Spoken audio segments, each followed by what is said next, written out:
तो हमारा अगला वर्ड है जेनेसिस। अब जैसा कि आप स्क्रीन पे देख सकते हैं, ये एक नाउन है। इसका मतलब होता है किसी भी चीज़ की शुरुआत, उसकी उत्पत्ति या फिर उसके बनने का जो तरीका होता है। अच्छा, इसको आखिर यूज़ कैसे करते हैं? चलिए, इसको आसानी से समझने के लिए कुछ एग्जाम्पल्स देखते हैं। The project's genesis can be traced back to a conversation last year. इस सेंटेंस का मतलब है कि देखिए, इस प्रोजेक्ट की जो शुरुआत है ना, वो पिछले साल हुई एक छोटी सी बातचीत से हुई थी। यहाँ जेनेसिस का सीधा सा मतलब है स्टार्टिंग पॉइंट या शुरुआती बिंदु। पर क्या ये वर्ड सिर्फ ऐसी छोटी शुरुआतों के लिए है? बिल्कुल नहीं। चलिए देखते हैं कि इसका इस्तेमाल किसी बहुत बड़ी चीज के लिए कैसे होता है। He wrote a book about the genesis of the universe. Wow! देखा आपने? यहाँ जेनेसिस का यूज़ कितने बड़े स्केल पर किया गया है। इसका मतलब साफ है कि उसने ब्रह्मांड की उत्पत्ति यानी उसकी रचना के बारे में एक किताब लिखी है। तो सबसे इम्पॉर्टेंट बात यह है कि जेनेसिस उस असली शुरुआत, उस सबसे पहली शुरुआत की बात करता है। और ये सिर्फ चीज़ों या आइडियाज़ तक ही लिमिटेड नहीं है, ये प्रॉब्लम्स पर भी अप्लाई होता है। चलिए देखते हैं कैसे।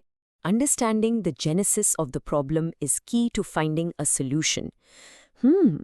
इसका मतलब है कि किसी भी समस्या, किसी भी प्रॉब्लम की जड़ को समझना, उसकी आखिरी शुरुआत कहाँ से हुई, ये जानना ही उसके सॉल्यूशन की, उसके समाधान की चाबी है। और इस आइडिया की इंपॉर्टेंस एक बहुत ही फेमस फिलोसोफर ने भी समझाई। जो फेमस फिलोसोफर हैं एरिस्टोटल, उन्होंने कहा, the genesis of all things is wonder. कितनी गहरी बात है ना? इसका मतलब है कि हर चीज की शुरुआत, उसकी जेनेसिस, बस एक जिज्ञासा या आश्चर्य से होती है, एक वंडर से। ये कोट इतनी खूबसूरती से बताता है कि कैसे हर बड़े क्रिएशन या आइडिया का जन्म एक सिंपल से सवाल से ही होता है। तो चलिए, अब आगे बढ़ते हैं और जेनेसिस से मिलते जुलते कुछ और वर्ड्स देखते हैं। ओके, तो स्क्रीन पर आपको कुछ वर्ड्स दिख रहे होंगे, जैसे ओरिजिन, स्टार्ट, बिगिनिंग, सोर्स और इंसेप्शन। ये सभी जेनेसिस के सिनोनिम्स हैं। सिनोनिम्स यानी इनका मीनिंग भी लगभग सेम है, शुरुआत या उत्पत्ति। सिंपल।